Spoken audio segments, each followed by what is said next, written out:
A little applause sign behind it. Oh, we bring Billy Blanks. Oh, yeah. Billy Blank, don't. Motherfucker. Fuck out there. Hey, we ready? Ready? Okay, my bad. I'm over here talking shit. All right. Sporting touch of hands.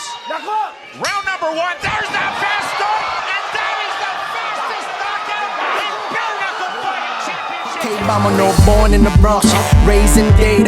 Been in the city since Pit had braids. Bahapanti parties, plata know how to sneak me out. Now it's 7-figure meetings, every day we lead a house. It's game time, the game's mine, you know the vibe. Yo, viajado el mundo entero, reppin' 305. Welcome everybody to another episode of the Don't Blink podcast. Yes. Everybody has trouble saying that Everybody shit, right? has trouble saying that. I have trouble saying that shit still. I got to slow it down. It's my podcast. I said it 1,000 times. Yeah. My brother Too Nice in the building. We in here, my brother. As always. We rocking and rolling. Yes, sir. You looking good, champ. Thank you. Swole. Thank you, dog. You know what I'm saying? Getting ready. Yeah. Yeah. You bouncing it?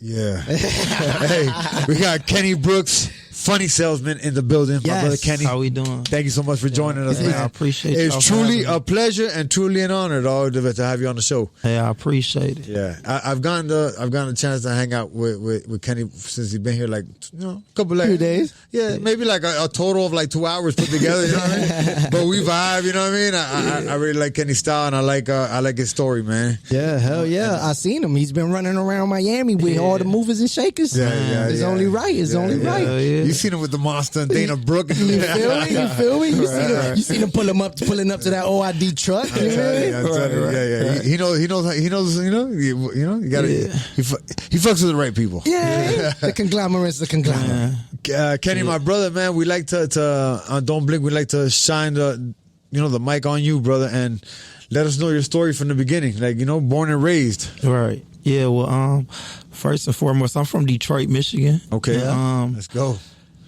Basically, I come from my mom. I don't really know my dad. You know what I'm saying? I grew up with my grandmother and my mom, and I got like 6 siblings. It was 6 of us. Okay. I think it's 7 now. It's like, you know what I mean? One might have popped out. If you're watching this, my bad. I got a lot of kids myself. I got 10 kids. I know. We're gonna get to that big too. Family, so I'll be getting mixed up now. You know what I mean? But yeah. So anyway, my mom, she was a single mother. You know what I mean? And like in Detroit, that shit ain't easy. Yeah, of course. Yeah. So like, I'm gonna be honest. Like, I was like I was like the oldest sibling, like real. Like, I had an older brother, but he ended up leaving. Like, he moved out and went to go look for dad. So right. So I was next in charge. You know what I mean? So I was like the oldest sibling. So I remember times growing up in Detroit, we call it like hitting licks, you know what I'm saying? Like, cause my mom, she used to work 2 jobs, she worked 8 days a week, you feel me? It's only 7 days in a week, so you do the math. So she'll work 8 days a week and never at home, you feel me? You gotta look for a lick to hit. Yeah, so, and we starving like Marvin, you know what I'm saying? Of course. So I got them, like, desperate times. I don't know if you remember, like, I don't know if they got this in Miami, like, but, like, we grew up in a neighborhood where my mom was familiar. Like, you can go to a store, and if you wanted to get some cigarettes on consignment or some milk or whatever, till you get your check, they'll do it like, oh yeah, that's Rabbit Kids. Let me go ahead and, you know what I mean? So it got to the point where my mama left me at home in charge. I was like the man of the house, and I was like, shit, we ain't got no money, and we starving like Marvin. We got face at the store though. You saw that movie Dead President? Yeah. So you remember like in the basement how they used to plot, like, you're gonna be on this corner at this time, you gonna go get the armored truck, you know what I'm saying? Absolutely. I used to have plot like that, like, look, you gonna go and as soon as I ask for some Newport 100s, you gonna grab the peanut butter and jelly, you walk out, you gonna grab. So we used to like go to every gas station doing that, you feel me? And I noticed like at the age of like 10 and 11, I had like siblings that was like 8 or 9 or 6 and 5, you know what I'm saying? And they, if I told them a mosquito can pull a truck, they didn't question the orders, they just hooked it up, you know what I'm saying? So I knew that I was like a leader, but I was like that negative leader. I was only doing it because we was trying to survive, you know what I'm saying? Right. So it got to the point where we end up getting locked up one day. Like my cousin got caught, told on everybody, you know what I'm saying? He was 6'9" before 6'9", you know what I'm saying? So anyway, he in jail with all his brothers, sisters, cousins and shit. We all locked up like a family reunion.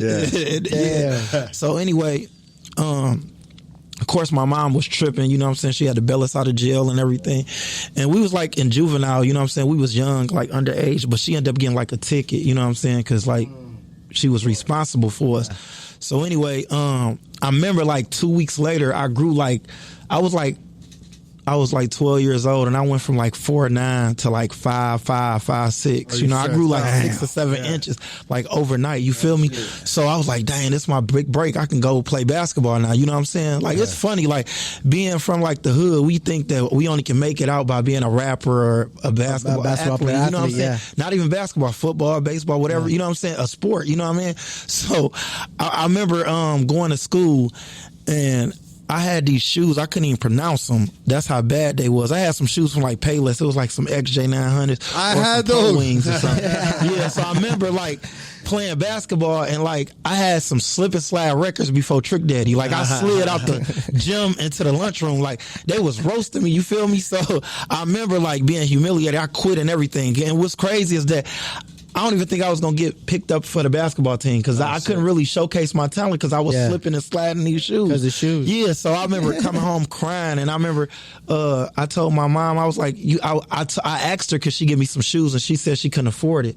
So coming home from school, I seen this sign like on the telephone poles in Detroit. We got these poles on each corner, and they staple like jobs, you know what I'm saying? And it was like an after school job. Like it was like you can work from 4:30 to 7:30 like at the school before it got dark. And you just, you know, like a paper route, you just delivering a paper to addresses, and you make like $50 a week. So I called that number, and my short-term goal was like, I'm gonna go ahead and work this 1 week, get this $50, go get me some affordable basketball shoes or whatever. I ain't got to slide into, you know what I'm saying, to the lunchroom again. You feel me? So anyway, I went and grabbed I was supposed to grab these shoes. So they called me the next day for the job. So I was going door to door. This how I got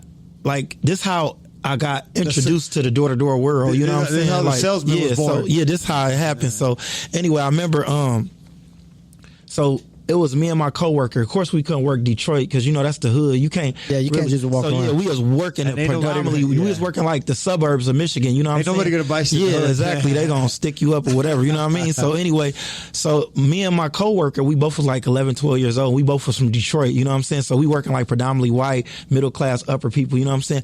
And we knocking. But for you had the mind for that already, huh? Like, yo. I really didn't. I promise you, I got like. I developed that, you know what I'm saying? Right. Because I didn't even know I had it. That's why I got to tell the story. No. I want to hear the story about that. But I'm saying, and you already had in your mind that you had to get out the hood to sell the product. Of course. Yeah, on God. Yeah, I was like that was automatic, you know what I'm saying? Yeah. Like we automatically knew that, you feel me? Just from what we was doing in the hood, you know what I'm saying? We was like, shit, we doing negative stuff. We got to stop doing that because something bad can happen. You can either, you know what I mean? You know how you already got knocked out already. When I'm doing something positive, I know I can't do nothing positive in a negative area, you know what I mean? It was just vice versa. So anyway, it was one person carrying a wagon, and it was another person, which was me, that was throwing the paper to the addresses. I had like the little list with, you know what I'm saying? So we throwing the paper for like 2-3 hours, you know what I'm saying? And then like we threw it at the wrong door. This dude came out tripping, cussing us out, like, get off my property. I'm tired of y'all throwing papers. I'm about to call the fucking police. Y'all keep, you know what I'm saying? He was tripping. So I look at my coworker, the first thing we thought of was like, this dude racist. That's crazy how like when we encounter like, you know what I'm saying, a different race and they snap on you, we not even looking at the situation or they having a bad day or nothing, you know what I mean? We, of course, little kids, you know what I'm saying? So I was like, the first thing we just start thinking negative, like, man, I bet you we as white, he won't talk to us like that, you know what I'm saying?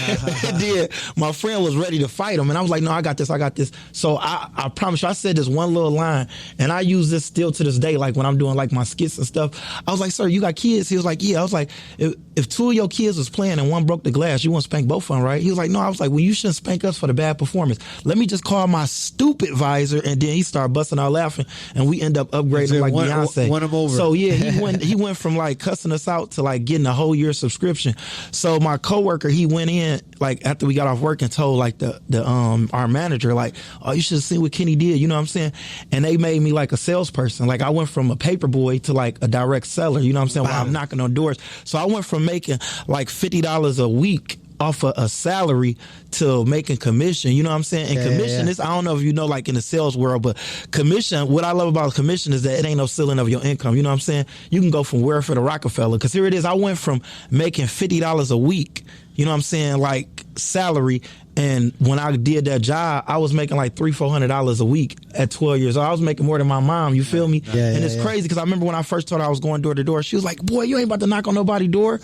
You think you about to be knocking on strangers' door? You know what I'm saying?" Then I showed her that first check. She was like, "Oh no, keep doing it, keep doing it. Now you can pay the light bill, you can pay the gas, you can pay." You know what I'm saying? She must be super happy now. It went from that. Nah, she's super, like, you know what I'm saying? That's my OG. Yo, quick question before I don't mean to cut you off, but I don't want to lose this train of thought. How many $50 did you collect before you hit the lick?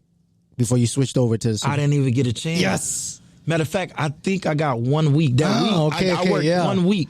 But it was like a combined check. It was a direct sales check and it was that salary check. You know what I mean? Damn, that's dope, But just off of me getting that commission check, I told myself, I was like, I will never punch a clock unless I swung on Flavor Flav. Because I tasted, you know what I'm saying? I tasted the commission, you feel me? So anyway, it's crazy because like my short-term goal went out the window.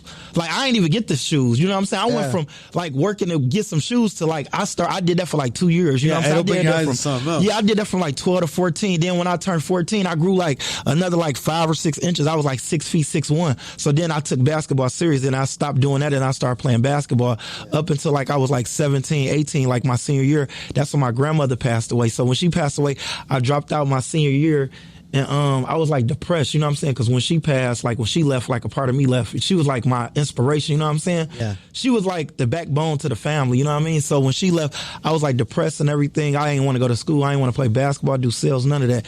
And I remember staying with my mom and I think like by her putting me out, showing me tough love, that was like the best thing that she ever done for me, you know what I'm saying? Because if I could have been lazy and she would have made me a sorry hustler, but when she told me, look, you 18 now, and I remember my mentor told me back in the day, he said, it ain't your fault if you was born poor, but if you over the age of 18 and you die poor, that's your fault because you had something to do with that. So I will always remember that. And then when my mother told me I was 18, I got to either get a job or get out, you know what I mean? Or go back to school.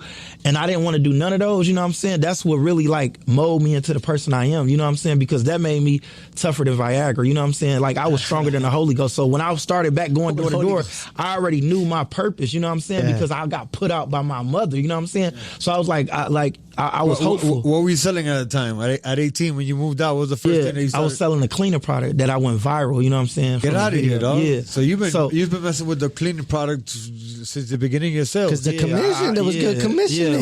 That's what I was, my point was that I was making like $300-400 selling like a $10 subscription. Right. I started making like $2,000-3,000 selling a $40 bottle of cleaner, you feel me? Because you had to make a lot of sales to make 50%, you know what I mean? Right.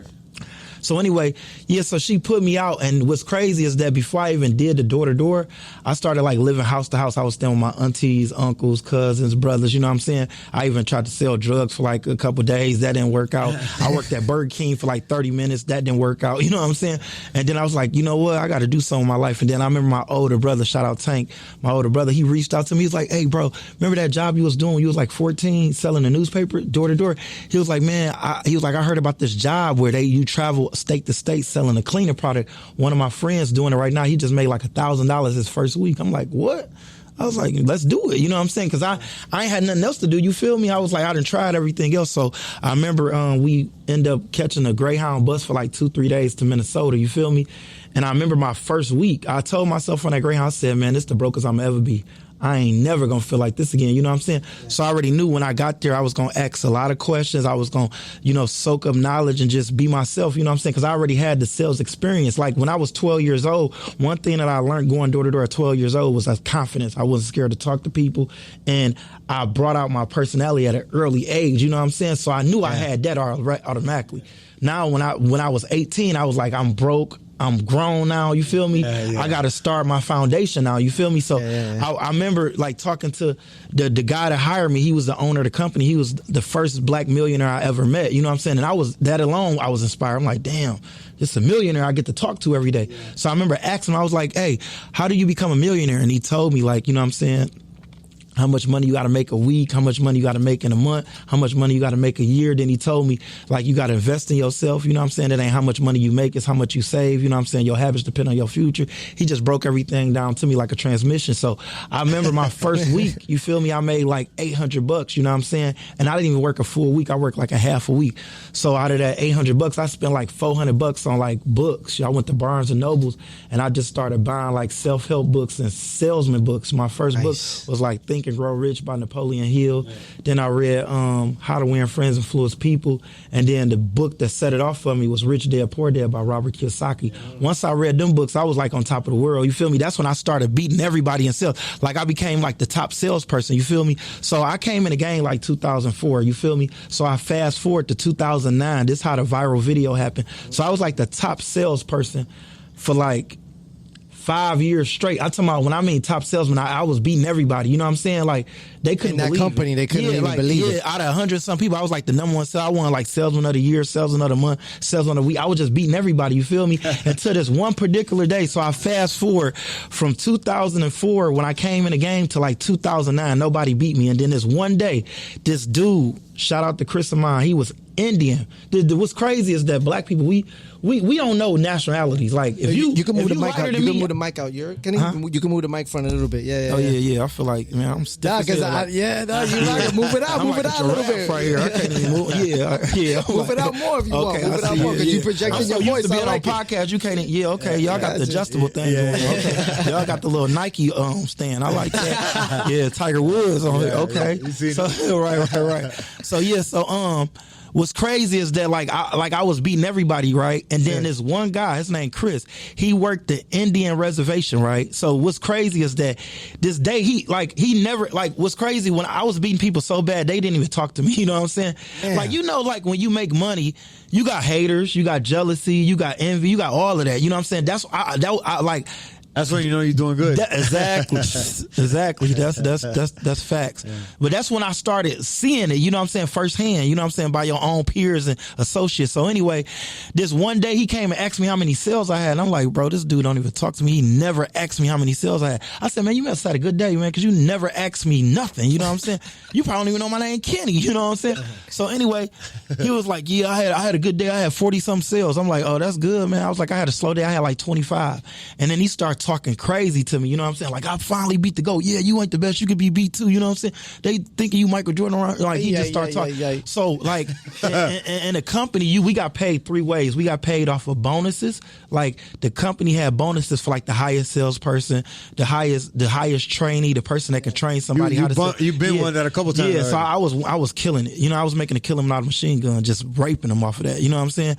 And then we got paid off of bets. Like, you get to bet other salespeople. You know what I'm saying? Like, competition bring the best. And then we got paid off a commission, which was a sliding commission scale. You could make from 25 to 50%. It depends on how many sales you have at the end of the week. So anyway, in the morning meeting, I got up and I raised my hand. I was like, look, I got a $500 bet, and I bet at the owner. I was like, I bet you $500 that I go work the same neighborhood Chris worked, and I'm going to double his sales. You know what I'm saying? Damn. But I think I wrote a check that my ass couldn't cash that day. So I betted him, right? And what's crazy is my high day at the time was like 30-something sales, you know what I'm saying? But I was like, I'm a double, because I'm like, if he wrote 40-something and I've been beating the brakes off of them for the longest, I know I can double what he, you know what I mean? So anyway, so they dropped me off the next day in the Indian reservation. I remember like yesterday, it was in Temecula. I don't know if y'all familiar with California, but it was Temecula, California. It's like, and the Indian reservation was like Saboba. So what's crazy, I just was at the wrong place at the wrong time, right? Because like, soon as they dropped me out, the first door I went to, he had like a gate, and we always like shake the gate and whistle in case like a dog behind the gate or something, because you don't want to walk on people's property and they dog bite you or whatever, you know what I mean? So I was using street smart, so I started wiggling the gate, and I was like, you, hello.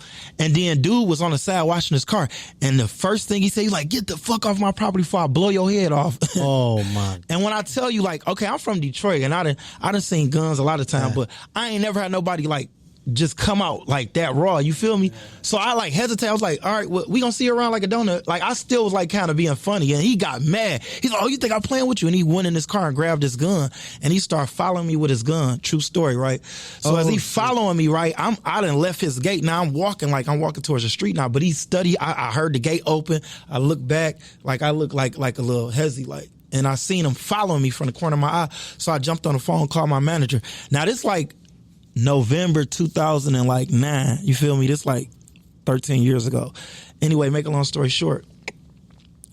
So I jump on the phone, call my manager. I'm like, bro, I don't know where you put me at, but you got to come get me right now. This dude following me with a gun. He started busting out laughing.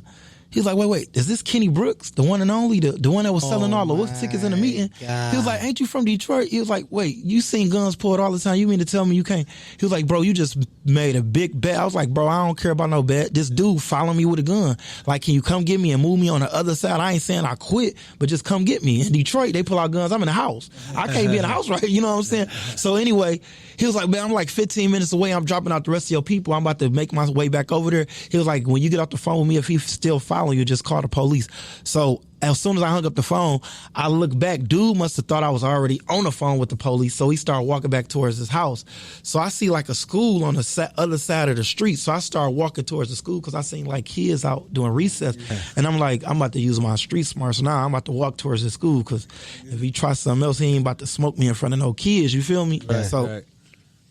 I'm walking towards the school, and to my right, this lady just happened to come out of nowhere, open her door, and she seen me, and she hurried up and slammed the door. So I ran back to her house. I ran back across the street, you feel me? So when I run back across the street and knock on her door, y'all seen Friday, right? Yeah. You know how Ice Cube opened the door for them Jehovah's Witnesses? They got the screen. Yeah. Every time I see this screen, I just think of Friday. Because you know they got in Cali, they got it in Arizona too, and Vegas, but they got them screens. They probably got them out here in Miami too. But the screens where you can see, like you can't see in their house, but they can see you outside through. They got them dark screens. Yeah, we got them down here too. So I knocked on the door, but I couldn't see the lady. You feel me? So the first thing I said, I was like, "Don't shoot just a chocolate kid."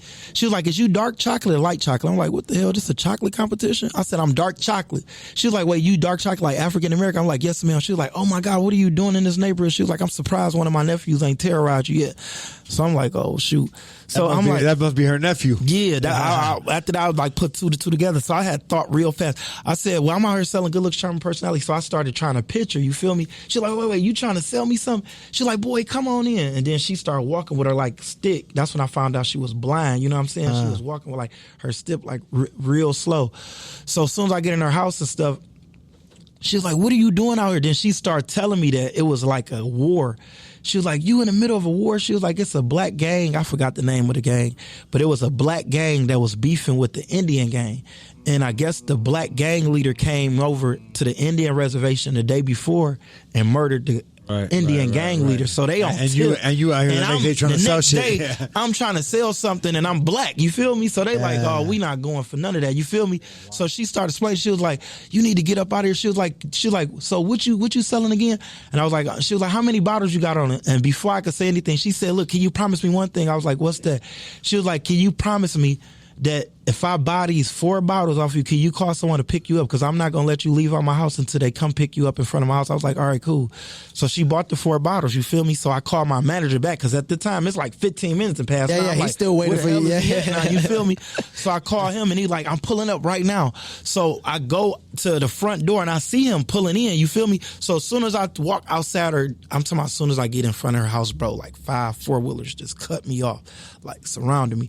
And dude did like a wild spin.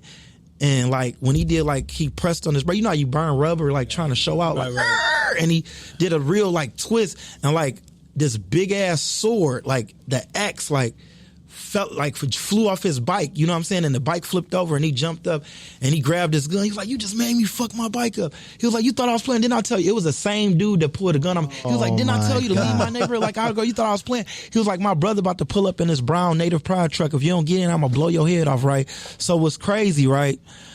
Soon as he said that, I looked to the right. My manager just left me. He just drove off and left. You feel me? The one that was picking me up. As soon as he seen all of this going on, he just left. So I just started crying, you know what I'm saying? And like 2 minutes later, that brown truck pulled up and dude opened the door. He was like, get in. He had a gun and everything. So I started walking up to the truck. So I'm about to get in. I would raise my leg, about to get in the truck. And like this unmarked police car just happened to come out of nowhere and rescue me. Shit. I swear to God, like I damn near pissed on myself. I was crying. Like I'm talking about, like I still be getting chills when I tell the story. I just told this story about 4 or 5 times since I've been in Miami. Because it's like my 4th podcast I done did. Yeah. Yeah, so anyway, so Appreciate it. Sounds brand new. Oh, thanks. So anyway, yeah. So he soon as a cop come and rescue me, right? And God, he pulled up, boy. It was. God. I was like, but wait, he didn't even get to call the police after he hung up the phone with the That's what I'm about to tell you, right? So what's crazy, right? Soon as the police came, he came straight to me. The truck like did a reverse doing 50. It was like, and then hurry up and spent out and went that way. The four-wheelers start going in like everywhere in the ditches because this they neighborhood, they know where to go. You know what I'm saying? So the police came straight to me. So I'm like huffing and puffing, like just nervous and like just panic attack and everything. And then he was like, "You all right?" Yeah, I'm like, so I'm thinking like the lady didn't call him because I was in front of the lady house. Remember the one that bought the bottles, you feel me? He was like, no. I was like, nobody didn't call. He's like, no, I just happened to monitor this area because there's been a lot of kidnapping and hate crime and violence and gang. And it was a shootout. That's when he explained that somebody got murdered a couple of days ago. He's like, I'm surprised you're over here trying to sell. You know what I'm saying? So look, this happened like at 12 o'clock in the afternoon. You feel me? They didn't find these dudes till like 7, 8 o'clock at night. So he, like, as soon as they did that, like leaving and stuff, he started calling backup. So like he had to take me to, like he had to take me from the premises to back to the precinct to do a police report. And like as we leaving, I see helicopters coming. I see like 10 squad cars coming. Like, you know what I'm saying? Shit. So I knew it was like real. I'm like, damn, this is like some real, you know what I mean? So he took me to the, back to the station. I had to do like a police report and everything. And bro, I'm telling you, I ain't leave that place till like 8 o'clock at night, bro. And I was asleep. They had woke me up like 4-5 hours later, like, all right, we ready for you to do a lineup. I'm like, a lineup? Oh shit. I'm like, well, I'm about to play basketball? Like, I'm gonna start a lineup? It was like, no, you gotta point out, like, cause they was like, they found the guys. And I'm like, damn, I gotta go snitch on these people. Like, so they had like 5 people, and I only remember 2, the dude that opened up the truck and told me to get in, and the dude that pulled the gun out on him. And them happened to be the brothers that the lady was talking about, her nephews, you know what I'm saying? And that was their gang, you know what I'm saying? And they dad was the one that got murdered, you know what I'm saying? He was like the leader. The lead. Yeah. Wow. So it was like, you know what I'm saying? So anyway, to make a long story short, so that ended up happening. So they let me go. My manager ended up picking me up like at night. I'm telling them as soon as I seen them, the whole Detroit came out of me. Like I was ready to fight them, and I was snapping. I was like, I can't believe y'all just left me out here to die over a bottle of cleaner. I've been y'all top salesman for 5 years. You just gonna leave me here? You know what I'm saying? I was like, y'all some scams. I'm about to let everybody know not to fuck with y'all. Y'all fake. You know what I'm saying? I just started going crazy. What they said? What did he tell you? He ain't really. I don't even remember what he said. It wasn't really no excuse for you to say to risk my life. Doesn't matter what he said. Exactly. So you know what I mean? So anyway, they end up flying me back to Detroit. You feel me? So like I said, this was like November 2009. So like Thanksgiving passed, Christmas passed, my birthday, New Year's. Now it's February, you feel me, 2010. So my mom get like a knock on the door, you feel me, for and these people served me a subpoena. You know what a subpoena is, right? Yeah, We're like, course. You got to go back to testify, and it's like mandatory. Right. And at first I didn't want to leave. I'm like, hell no, I ain't about to go out. You know what I'm saying? Like the Cali? Yeah, she was like, you got to go. You know what I'm saying? It's like mandatory, else you can go to jail and stuff. So they end up flying me to Cali, you feel me? So as soon as I get there, boop, this dude had a sign saying Kenny Brooks. They picked me up from the airport, and the dude had a suit on with a sign. That's when I knew it was real. I'm like, this is crazy. So anyway, to make a long story short, you rode in the back of the cop car to no, I was like in a Suburban, like a bulletproof Suburban. They picked me up like presidential style, like I was Barack Obama or Donald Trump or somebody. I'm like, damn, this is crazy. You know what I'm saying? So anyway, they take me in the middle of the desert. Like they took me like to Palmdale, Lancaster area, like, and I was like at a hotel, you feel me? And they picked me up like Sunday night, and then they dropped me off, and then Monday morning, like 6 o'clock, they knocked on my hotel, and they got me up like 6 in the morning, like, look, we got an hour and a half drive back to LA. You got to go to court, boom, boom. So we had breakfast, and then we drove out, and then we got to court like 7:45, you know what I'm saying? So I go through the metal detector, so I had to use the restroom before I go to court, you know what I'm saying? So it was one dude on this side of the bathroom, another dude on this side. I walk inside of the bathroom. As soon as I walked inside of the bathroom, bro, this big Indian dude was walking out. He was like, hey, you motherfucker. And he went like this. Like, and as soon as I seen him, I just turned around and ran out of the, you know what I'm saying? I ran right past him, past. I was like, hey, this dude trying to kill me. He just said he gonna slit my throat. And they was like, what? They ran in the bathroom. After that, I just ran straight towards the exit, like the exit stairs, and ran down the steps, ran out of the courtroom, and I just kept running until I seen like a gas station. I ran behind. I ain't run in the gas. I ran. That's how scared I was. I ran behind the gas station. You know, like you can go behind the gas station where like the garbage and stuff at. Right. So I'm banging on the door behind the gas station, and this dude was taking out the trash, and I'm like, "Please, can you call the police? Somebody trying to kill me." And he called the police. And when I tell you like 10, 15 minutes came and nobody ain't come, and I was nervous, I was shaking like a stripper. I was like, man, I need the phone again. Now I got to call my mom. So I called my mom. I was like, look, you got to get me back to Detroit. I didn't call the police today. I told you to set up. I'll go in the bathroom. This dude, I explain what happened. You feel I'm talking fast as hell. She like, calm down. She's like, all right, let me try to call and try to get you back home. You know what I'm saying? So as soon as she hung up, she was like, wait, you in California, right? She was like, well, I'm trying to call to get you back home. Call that company. She was like, they owe you. You've been working at that company 5 years. Let them know you stranded, this and that, and tell them your situation. I'm pretty sure they'll help you get back home. So when she hung up, I called them. You feel me? And man, this that's is smart move, mama. Bro, this is crazy because this one situation that I made, this one decision that changed my life forever. You know what I'm saying? That's why I'm here with y'all right now off of this one decision. So anyway, to make a long story short, so I end up calling the manager, you feel me, that I snapped on. And I was like, I explained my situation like I'm stranded, boom, boom. And I was like, man, I've been y'all top salesperson. See if you could talk to the owner of the company and see if y'all can give me a flight back to Detroit or just get back home and I'll pay y'all back later on or something when I get some money. But right now I'm stranded in California, you know what I'm saying? So he was like, let me call the owner real quick. So he called me back in like 2 minutes. He was like, look, we got 1 or 2 options. I just talked to the owner. He said, you could do 1 or 2 things. Number 1, he said, I could come pick you up right now and I could take you to the Greyhound and we'll just pay for your Greyhound bus ticket. It's like $260 to get back to Detroit. He said he'll pay for that, no problem. The only thing is that your bus don't leave until tonight. It was like 8 in the morning because I had to go to court, you know what I'm saying? And I was like, fuck that. I ain't about to wait no 12 hours. You know what I'm saying? And no Greyhound. They might follow me or see me or know how I look and try something again. You y'all just about to drop me off. He was like, I was like, so what's the other option? He was like, or I could pick you up right now. He was like, because we just looked up you a flight to get to Detroit and it's like $600. He was like, and your flight leave tonight too. But we could drop you off in a nice neighborhood and we can monitor you and we can use your commission off your sales and pay the other half of your ticket. Because he said he only would pay half of the ticket because he said he ain't about to spend $600 on your ticket. I'm like, ain't this fucked up? You know what I'm saying? Crazy. So anyway, so I was like, no guts, no glory. Just pick me up. I'm about to go knock and, you know what I'm saying, get this flight back home. So he dropped me off in Tarzana, California. You feel me? Now, Tarzana, that's like the uppity part of L.A. You know what I'm saying? That's like where the rich people stay at. Like it's by Woodland Hills, Beverly Hills, all that. That's in the valley, you know what I'm saying? By Encino and all that. You feel me? Studio City, all that. So anyway, so I'm knocking for like 3-4 hours, but I'm not picking up no sales. I'm not making nobody laugh because I'm still going through emotions. I've still got flashbacks of this Indian shit. This motherfucker said he was going to kill me. The people pulling guns. So it's hard for me to fake it till I make it, like trying to make people laugh when I'm going through adversity. You know what I'm saying? So anyway, I'm about to really give up. I done knocked on like 10, 15 more doors. They slamming the door, just frying me. You know what I'm saying? So I get on the corner. I'm crying out. So I just start praying. You feel me? Like I just pray like for peace of mind. And when I tell you like God working mysterious ways, the next door I knocked on, this old white dude was super cool, like one of the coolest dudes I met. He comes to the door like, oh, how can I help you? You know what I mean? What y'all here doing? Like just open-minded, you feel me? And I pitched him like, I thought you never actually see this power. And I just start cracking jokes, you know what I'm saying? I got back into, I felt like if he wouldn't have like came at me like that, my personality wouldn't have rolled out like, you know what I mean? His energy was good. Exactly. And then I pitched him, you feel me? He was like, wait, you clean hard water? He was like, I got this hard water on my shower. If it clean, I'll buy. So as I walk in his house, I see he got pictures with like Nick Van Exel, Eddie Jones, Kobe Bryant, Shaq, Magic Johnson, Kareem. And I'm like, dang, what you do for a living, Dad? You must be a doctor. He was like, how did you know? I was like, because you got patience. He started laughing like, nah. He was like, no, I'm a doctor for real. He was like, I've been a doctor for the Lakers for 30 years. So he was like the doctor for like when the Lakers get injured. You know what I'm saying? He helped them, like, yeah. So like he bought 2 bottles from me and then he was like, you ever thought about doing stand-up comedy? I was like, I do. This is a vehicle that's driving me to my success because they said if you can go to someone's door that you never met before and make them laugh with your sense of humor, you wouldn't be afraid to perform in front of an audience.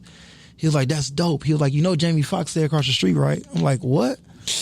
Like when he said Jamie Foxx, I turned into a groupie. Like I forgot I was a salesman. I ran over there like a female, like, oh, you know what I'm saying? I left my product and everything. He had to call me back like, wait, you leaving your product? I was like, oh, I forgot. So I run over there, you feel me? But Jamie Foxx, I couldn't see his house. He just had like a gate, you feel me? Where you got to press the buttons, you know what I'm saying? Like the telecom. Like, the telecom. Yeah. So I pressed the button and then it started ringing and then his answer machine came on. So I went to the next door. So I'm in front of the house about to knock on the next door. They had like a long driveway, of course. So I'm in front of their house. As I'm walking up to their house, I see like a brown two-tone Maybach pulling in the gate. I'm like, oh shit, that gotta be Jamie Foxx. You know the Mercedes Maybach? Yeah, of course. So I seen that pulling in the gate, you feel me? So I ran back over there, but he had one of those sensor gates. You know the gates like it be closing, but when your body get close, it start opening back up. So the gate start opening back up once my body hit it. And I'm like, oh shit, I'm walking inside Jamie Foxx's house. So I'm thinking in my head, like, I'm about to sell Jamie, you know what I'm saying? And as I'm walking, I see these cameras like moving, like, and he started talking on this intercom, like, wait, what you doing? No trespassing. Get out of here, you gotta go. I said, okay, COD. And he was like, COD, all right, 1 second. So he pulling his garage and he come back like 2 minutes later, like on a golf cart, you know what I'm saying? Like, you know, the glove. Yeah. So I'm watching him drive. I'm like, damn, this really Jamie Foxx, you feel me? So he must have seen like my spray bottle off of my hip, my cleaning spray bottle, you know what I'm saying? Yeah. And he was like, wait, you trying to sell something? He was like, I thought you said COD. I was like, yeah, come on down. And he started busting out laughing. He was like, wait, not only is you funny looking. He was like, boy, with a grill like that, I bet you sneeze, you could bite a hole in your chest. So he started roasting me, you feel me? So I was like, dang, I was like, man, all that money you got them big ass ears. Your earrings look like sugar. You know what I'm saying? And then he started laughing, you feel me? Then he was like, you know what, I like you. And then he was like, man, you remind me of myself when I was younger. And then he was like, get on the passenger side. Then he invited me on this golf cart, and then he gave me a world tour of his house, bro. Get the fuck out of here, dog. Wow. He introduced me to a stepdad because he started telling me his whole life story. Like, his name ain't Jamie. He got, like he said, he got adopted. He introduced me to a stepdad. He said he was from this small town, Terrell, Texas. Then he told me he used to be a shoe salesman. You feel me? He was like, bro, I've been staying here for like 5 to 10 years, and when I tell you, I done had all type of people come to my door trying to sell shit, and I never listened to him. He said, you one of a kind. You know what I'm saying? And then right then and there, I just started crying. You feel me? Because I was like, he was like, what's wrong with you? I was like, man, I wasn't even supposed to meet you. I was like, I had just quit my sales job because I got kidnapped by some Indians. He was like, what you was doing at 7-Eleven? I was like, no, not them Indians. I was like working an Indian restaurant. You know what I'm saying? And he was like, look, let me tell you something. He was like, when you did this one thing, and I say this a lot in a lot of like training, he was like, let me tell you something. Like, if you put your problems on the table and somebody else put their problems on the table and you read their problems, you would pick your problems up. He was like, say you put your problems on the table. Okay, you got kidnapped by Indians. And say this girl put her problems on the table, or she just found out she got cancer. She got 2 weeks to live. When you hurry up and pick your problems up, like, oh, this ain't nothing. I was like, yeah. He was like, well, you shouldn't look at it that. He was like, because you know what I'm doing after I leave you? I'm about to go back to being a slave. I'm like, a slave. Remember that movie, The Django? I love that movie. Yeah. One of my favorites. Like, I only met him because he went home because he left his script at home, you know what I'm saying, for the movie. So he was going to get his script and then going back. And then, you feel me? Then, like, the one inspiring thing that he left me with that really, like, just changed my whole outlook on life, he told me that he said he was so inspired to become a stand-up comedian that he used to go to open mics. Like, he used to do shoe sales in the daytime, and at night he used to go to open mics. That's how he made his living. He'd sell in the daytime shoes, and then at night he'd go to comedy clubs, you know what I'm saying? And he said he used to go to so many comedy clubs that they was women chauvinists. Like, they saw he's picked the females first. So he said he came in with a routine. He said, look, I'm going to change my name to Jamie Foxx because Jamie sound like a female. And they picked it because they thought it was a female. And then he came out and he did this Wanda skit. You know, Wanda, like, yeah. And when he act like a girl. I used to love that skit. And when he told me that, man, that blew my mind. And after that, like, I was like, everything that happened to me just went out the door, you feel me? So he ended up buying a bottle, he signed it, we took a picture, then he left, you know what I'm saying?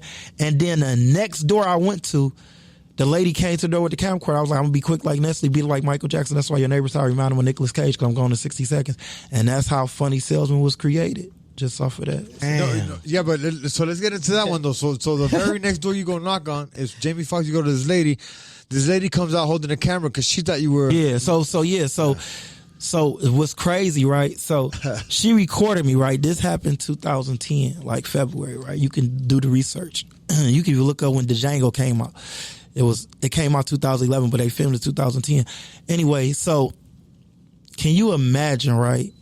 Going door to door for 7 years straight, knowing that you got a viral video and you really couldn't do nothing about it, right? So I went viral 2010. I'm still with the company going door to door. You feel me? Still selling the cleaner product, tell us right? How you went viral. That's what I'm about to get into. So, like, fast forward 2017, you heard of that show Ridiculousness? Yeah. So Ridiculousness reached out to me. You feel me? They wanted to fly me out to LA to MTV to get on the show and talk about how the video happened. But they end up paying the lady like $20K to buy the copyrights to put it on the show. You feel me? Shit. So I reached out to the lady. I'm like, what the hell? I said, how you gonna, you know what I'm saying? Like, you just used my video and didn't even tell me, then you making money off of my image. That was number one. So I went and got me an entertainment lawyer, you feel me, to try to sue her, because come to find out, at the time the video had like, it generated like 200 and some million views. It was going on 300 million views, you feel me? So the lady she was making like money this whole time? She made like $800K off the video, you feel me? But what's crazy is that I started getting my YouTube channel, all I moved to LA, and I started going to like different content homes, you feel me? So I'm telling the same story to like King Batch and like, you know what I'm saying, a lot of like people from Vine, you feel me? And at the content house, it happened to be Jamie Foxx's nephew. He was there, you feel me? He was like, bro, my uncle told me the story. He's like, I'm about to FaceTime Jamie Foxx. So we end up FaceTiming Jamie Foxx, and we start chopping it up again. As soon as he answered the phone, he's like, boy, you still ugly. I'm like, boy, I was like, man, I was like, man, I just want to thank you for calling your neighbor that day, because ever since you called your neighbor, my life changed, you feel me? I went viral after that. So I'm thinking like Jamie Foxx, I sold him, he called his neighbor recorded me, I went viral. He said, bro, let me tell you about my neighbor and how racist she was. I had to move out that neighborhood. He said, bro, soon as you left my doorstep, my neighbor called me and said, Jamie, I want to give you a heads up. It's this black suspicious dude case in the neighborhood. He was trying to break in your house. He was like, no, he not. He was like, I just bought a cleaning product from him. He aspiring comedian. His name Kenny Brooks. Maybe you should open the door and listen to him, see what he got to sell. You probably buy some too. So she came to the door with the camcorder because she thought that if they did a research in the neighborhood and her neighbor said I was breaking the houses, she had me on video. You know what I'm saying? Like to show the police like, oh yeah, this him right here. This, you know what I'm saying? And come to find out, when she watched the video, she saw it was funny. She uploaded that shit and it went super crazy. You know what I'm saying? Wow. Damn. So yeah, that's how that went. But yeah. So wait. So what happened to the entertainment lawyer? Because you said this lady made over 800,000. Yeah. Of this one video. Yeah. Because back in the day, like, and I think YouTube's still doing it now, but it generated like 200 million views, and you do the math. If YouTube at the time was paying you like 2,000 a million views, every time you get a million views, you get $2,000. This had like 200 and some million, so that's already like 500,000 right there. You feel me? Then the video was on America's Funniest Home Videos, Tosh.0. It was on Ridiculousness. You know what I'm saying? It was trending everywhere. So you know these other places was paying her to, you know what I'm saying, for copyright. For the rights, you know what I'm saying? Yeah. So she went crazy for sure. Yeah. So what happened with the entertainment lawyer when you got that? They said I couldn't sue her, and that's why she took the video down. So what happened was that I ended up getting the same lawyer as Ray Shrimmer, you know, Black Beatles, the group. Yeah. So I had the same entertainment lawyer as them, and what happened was that I ended up, we spent like $5,000, me and my manager, at the time, it was like $1,000 an hour just to even talk to a lawyer to see if they can pick the case up. You feel me? And we was there for like 5 hours. And when they looked at the case, they said it straight up. As soon as they watched the video, they said, I'm going to tell you right now. You see right here, she said, can I put this on YouTube? And you see your verbal agreement was, yeah. Right then and there, you already gave her the consent. Yeah, because the last thing you think is that she gonna put it on YouTube. You know what I'm saying? I didn't know. You feel me? Yeah. So, or that it was gonna go viral. So they end up contacting her like, can you work something out with him? Because they was like, now I got to take her to civil court because like it's up to me and her. And she got mad, like, I can't believe you tried to sue me. You could have just talked to me. You know what? Now I'm about to take the video down. I made you. She was talking crazy. And she ended up taking the video down. Damn, you should have talked to her first, though. Yeah. Did you ever... She never talked to me first, so that's why I was like, she went behind my back. But I never went behind her back. I just went and got a lawyer for my, insurance, like just for, you know what I'm saying? For your my protection. Safety, protection. Because I didn't know, So you can speak for you. Yeah, exactly. I ain't know nothing about social media, nothing. That was like years ago, you feel me? Yeah. So. Yeah, you went viral before viral was a thing. But wait, because you were telling us you went to the Nick Cannon show, Wild 'N Out. Yeah. And what? Because you didn't know it had gone viral and all that time, right? Yeah. No, I didn't know. So I just did Wild 'N Out like 2020 and 2021 in June. They reached out to me to do an audition because the producer seen my video. It was trending again. So 2017 when I found out I couldn't sue her, I just moved to LA. Like You know, and I started to go to the content houses, like, networking with people. You know what I'm saying? Figuring out the algorithm, how YouTube work, how Instagram work, all that. Boom. Because like 2017, Vine had just stopped. You know what I'm saying? So I was meeting a lot of Viners. You know what I'm saying? Like the Jakes, the Logan Pauls, and King Batch and Splat and all of them. You know what I'm saying? The Lele Pons and all. So I was. That's how I met Tonio. You know what I'm saying? So I was going to like content parties. You feel me? And I was learning the lingo and what you supposed to do and how you brainstorm and how it worked. You know what I'm saying? Right. So I did that for like 2 years, you know what I'm saying, from like 2017, 2019. Then I started getting into stand-up comedy because everybody was like, bro, you got to go do stand-up. I seen King Batch do it, Jahan Jones and all of them. So I started going to Damon Wayans Jr. We started going to open mics together, you feel me, just working on material because I'm like, damn. They don't just do social media. They do stand-up comedy for real. You know what I'm saying?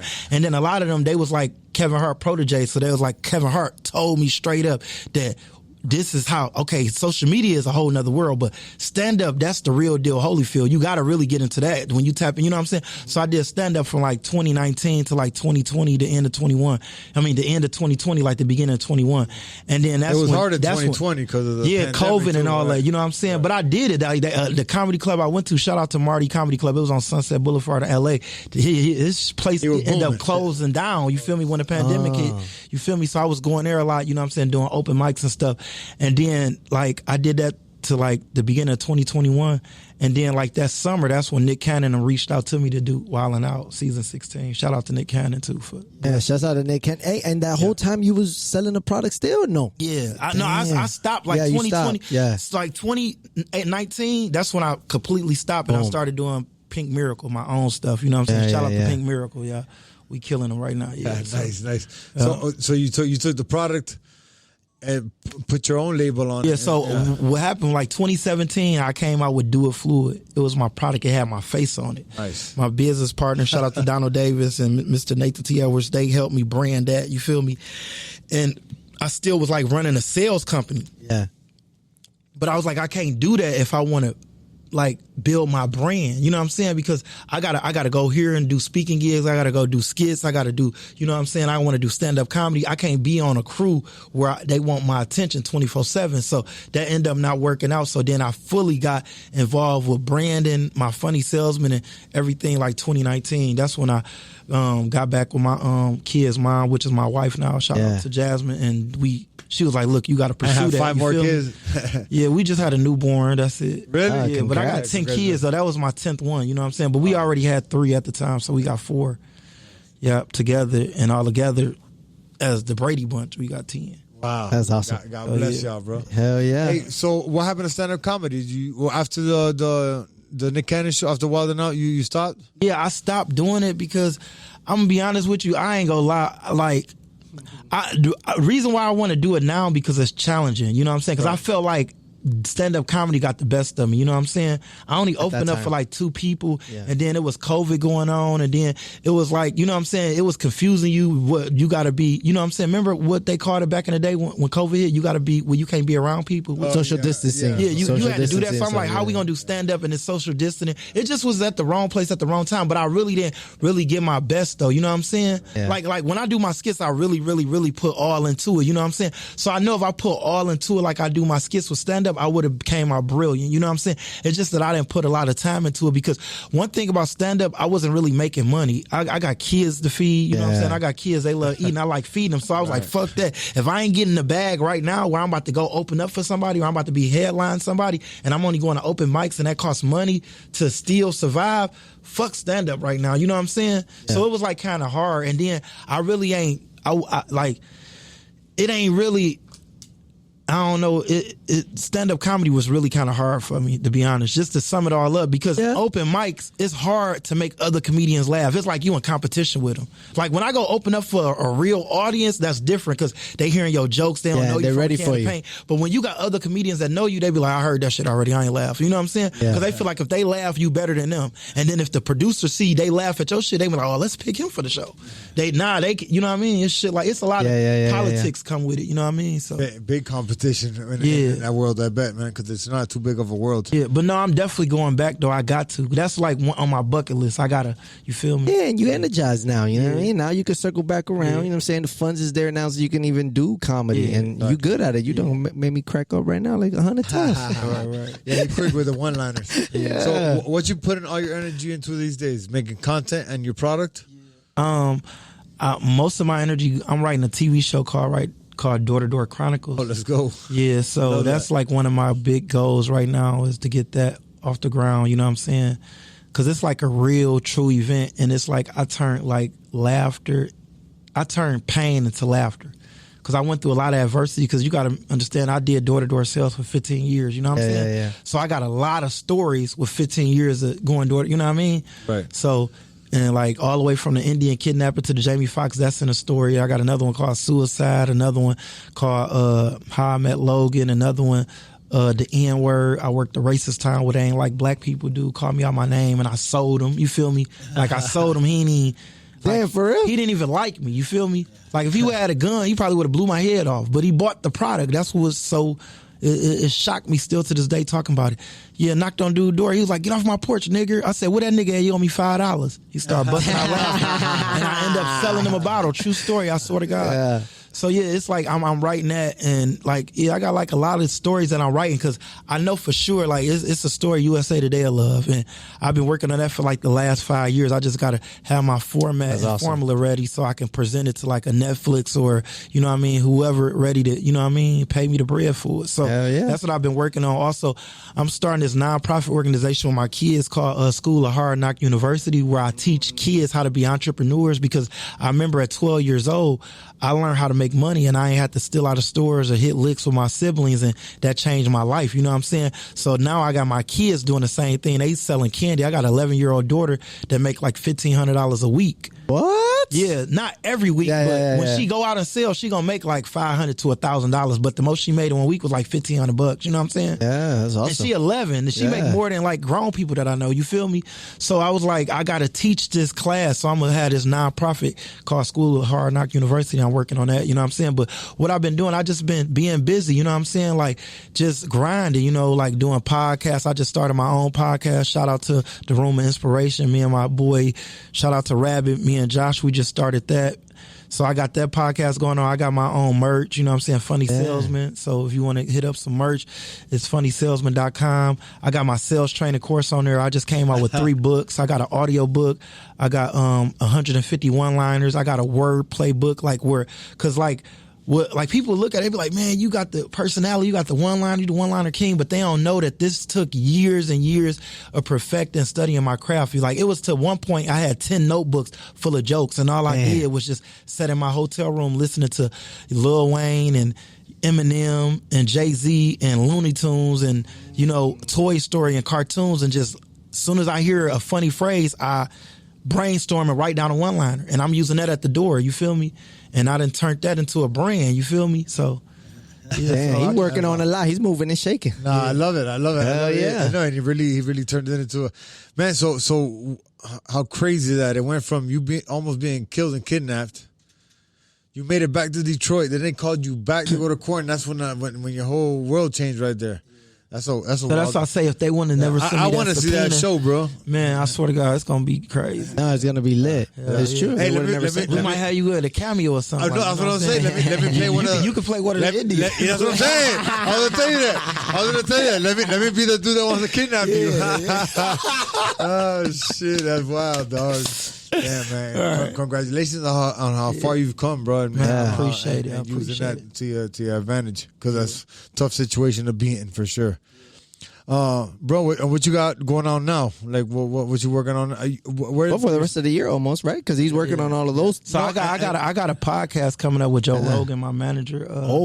So that's the next big podcast I'm supposed to be doing. Was that an exclusive right there? Yeah, I was supposed to do it in April, right? But then, like, I had caught COVID, you know what I'm saying? I still could have went because he anti-COVID, you know what I'm saying? Yeah. But then his producers, they was tripping, and then like my team was like, they pulled me at the last minute because he had that stuff going on with the N-word. You know, remember he was the controversy.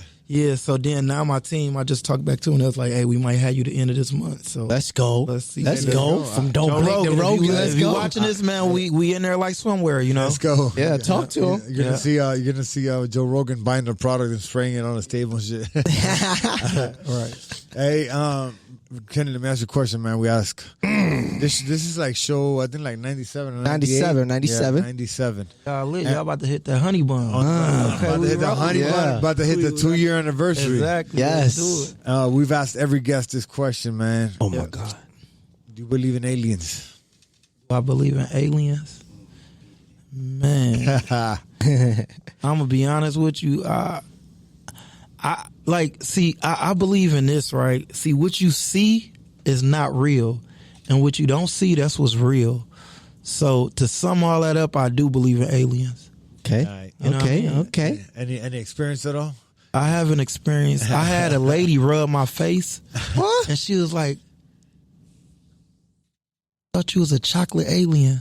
I swear to God, true story. I was gonna say the same thing, but I was at the titty bar. And she I'm said, like a chocolate alien. I don't, like, it was so funny because I couldn't believe the lady grabbed my face like that. She was like, she never touched a black person. I'm like, what the fuck? Oh shit! And she said chocolate alien. I'm like, so is I'm a black person or a chocolate alien? Let's get this correct. I know I'm a human being. Did she you know what I'm saying? Did she think you home that night or no? No, she bought like a bottle though, but I was like, you got it by now. I might get acne and stuff. You can touch my face and tell I'm a chocolate alien.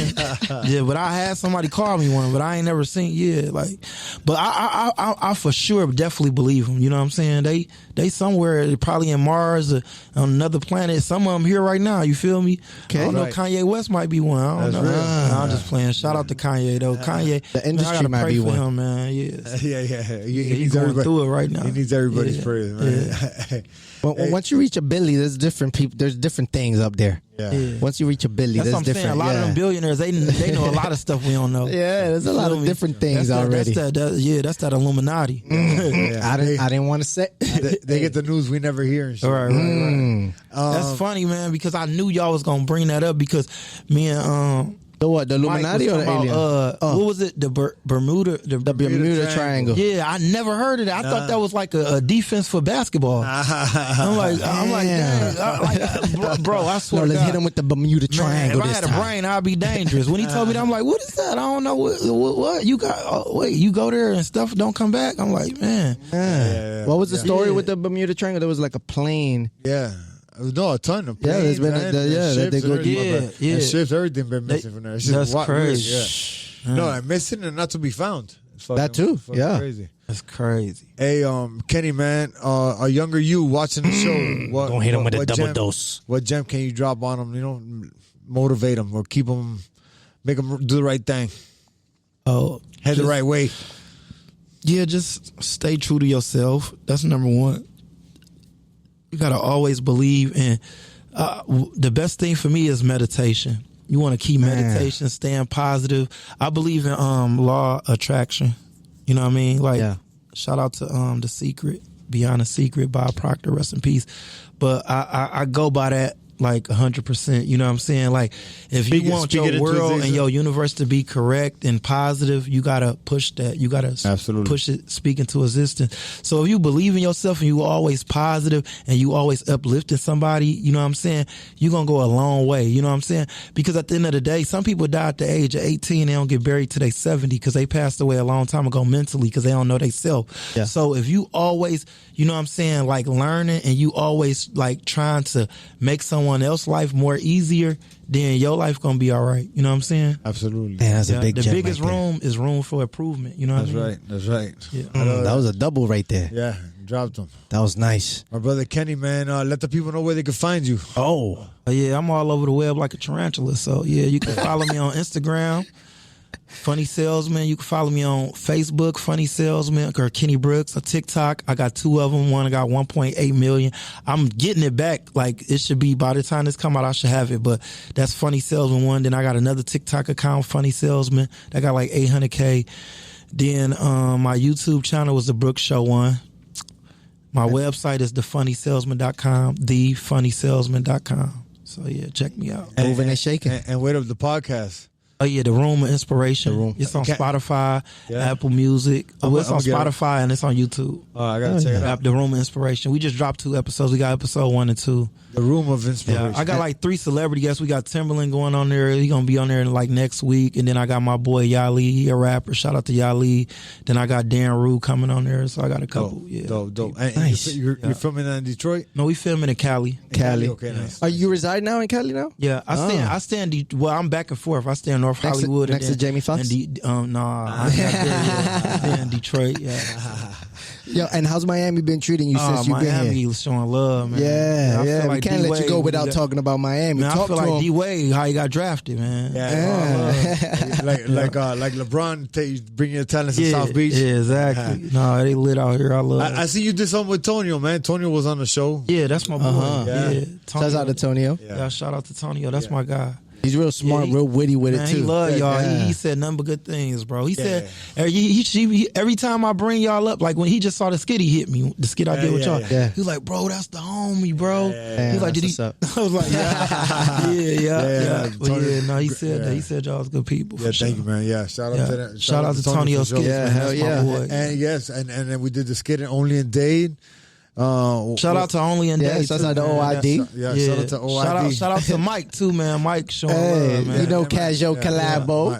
Mike's the man, for dog. sure. Did he talk to you about Baja Panty? Huh? Did he tell you about his Baja Panty? Baja Panty days? Man. When Mike used to be the super duper promoter of all promoters of all the parties of all the parties? Pitbull and all that. Everybody, Yeah, back in the day. You go way back, bro. Mike is the OG in that party. Yeah. Bro. Yeah, one of the movers and shakers, for real. Exactly. I seen you looking at this jacket right here with the Rugrats on it. I see know, you. man. I'm like, dang, man, I got my wife bought me a jacket just like that, but they don't say historic. History Makers. Oh, History That's Makers. right here. This is my brand. Actually, it's my clothing line, History Makers, based you on lit. positivity, motivation. You know what I'm saying? Fashion for greatness. I saw the shoes. I'm like, oh yeah, it's on the shoes and you know, you ain't playing with. They got me branded out here. Branding. Monster. The Monster, you feel me? Monster's branded too. Hey, you can find that at monsterglobal.com. Yep, monsterbrandglobal.com. Historymakers02.com. Get your merch. That's it. And you getting laced up before you leave too. So you know what I'm saying? You came to the house. Yeah. Absolutely. And where can they find the product? Product, by the way, the product really works. Yeah, like, we got some in the car. But listen to this.